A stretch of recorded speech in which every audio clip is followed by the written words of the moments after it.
So yeah, there you have it. Now we learn the basics of how to actually do more complex scene, and by using those technique that I show you, you can have more complex scenes um, on your shots.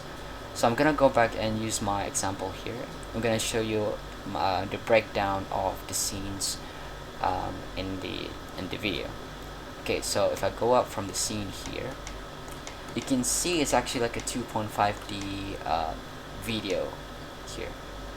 So we have a HDRI of a city here. It's like foggy city and stuff. It's just kind of nice. I'm gonna make a quick 3D viewport here so I can show you in a different angle. So if I go this to render, you can see those foggy city here. It's actually just a 2D planes here using a transparent shader again, and I changed the opacity more so you have that foggy feel to it, like it's quite far away but it's actually just this image, and we just stack it together to get that depth effect. And also I put like a simple clouds there. You can see there's a clouds there. So actually, it's actually a video as well. So if you move it, the clouds actually moves. And this is actually a green screen video that I got online, and I just composed it in After Effects. I removed that greens, so I can actually add it in here. And obviously, you don't always see it in your viewport because again, it's quite washed out. Like you don't really see it. But once you render it, usually you can see it very clear. And another thing that you don't really notice, actually, there's a bird. There's a bird flying right there. And the thing is, this bird actually can cast a ray on your scene. So we have this volumetric sky. This thing can actually cast a shadow on your scenes. And the reason why we have that volumetric sky is because we have this huge block. This block doesn't actually have a surface material. That's why you didn't see it on our scene. But if you go to shading, it's actually have a principal volume. Instead of surface, we're using volume to have that volumetric lighting. So I'm using a simple principal volume with density of 0.001. Put it into the volume, and also have a noise textures with roughness of 0.5, detail of 2, and scale of 197.8 to give that particle effect.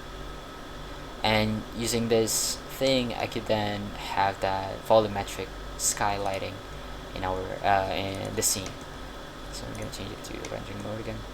So that's why when you look at the sky, it have that fog into the scene, which is kind of nice.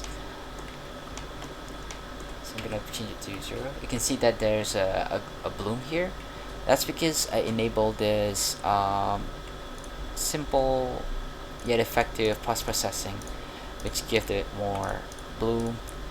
Ambient occlusion is actually the black creases on the 3D model. If you don't have that, it will feel more fake. But usually when you close your hands together, you can see like there's a shadow in between those fingers. So that's ambient occlusion. And we also have screen space reflection. So you can see on our fountain doesn't reflect anything because again it's actually water. But if you enable screen space reflection, you should be able to see the fountain actually refracting the scene like a real water. It doesn't really show much because again it's quite wide, but if you render this out, you can actually see it really nice. Another thing that I enable is the volumetrics. I have volumetric lighting and a volumetric shadow to have more foggy vibe to it. Because again, it kind of looks cinematic in that way. We also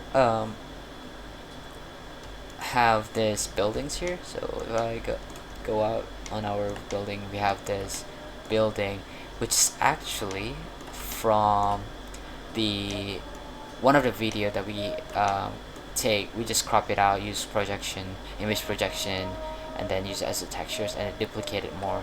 They have that fake buildings there. It's just kind of nice. And for the hologram, I actually just extrude it and then put a simple noise and then extrude it well outside from the model, so we have that kind of like a neon-ish on our model, which is kind of nice. And another thing that I want to mention is, if you look at the window, it actually have a specular on it, so you can see there's a reflection here. So whenever we move the camera, we can see there's a reflection of the skybox and also on our model there. So it's really make it more believable in a way. So yeah, that's basically it. Another thing that I forgot to mention is, if you know how to stack your model like a real physical thing, you can actually sell the idea of having 2.5D mapping in your scenes. So for example, you have the front, like here. If you look at a fountain, it's actually quite simple. We have a first block that blocks the first floor there, and then we have this other plane, projected plane, that I modeled to have that shape, so it feels like it's a real fountain there, but it's actually just a V shape basically. And then we have a fountain, and the fountain is just a simple green screen layer, put it there. And we have another plane in the background to have that extra stuff that is supposed to be beneath the fountain. And then at the back we have all the buildings and stuff, and even the roof here, I didn't actually put it way off there because it doesn't have to be. So yeah, even the window here, I actually model it inside, so it feels more natural.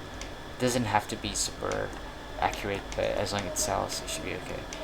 And yeah, that's the roof. And you can see it's actually, there's a cut there, but I block it using this building here so you don't see it on screen. And if you notice, there's a spaceship here. So when I play the video, the spaceship will move based on these curves using a not a modifier, but a nerf path and a path animation. And I just parent this model to this curve to make it move based on the curve. So if I move it in the middle of here, you can see the model will move based on the curves.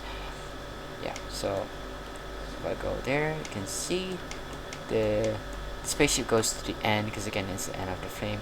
If I go to the back, it will start at the end, on the start of the curves. So if you are good in 3D modeling and all, you can add like a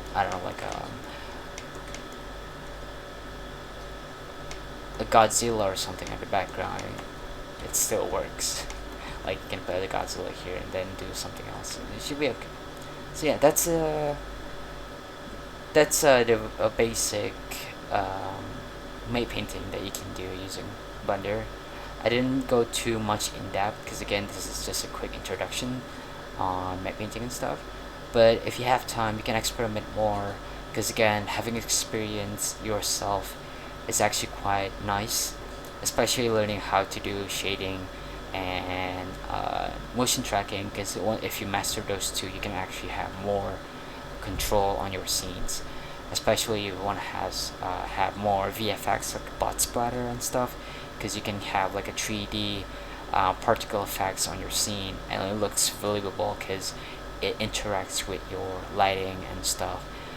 So yeah, just keep on experimenting, watch more videos on how to actually use Blender, and learn how to model and maybe create your own character inside, so you can have more understanding on how to fully use Blender on all your VFX works.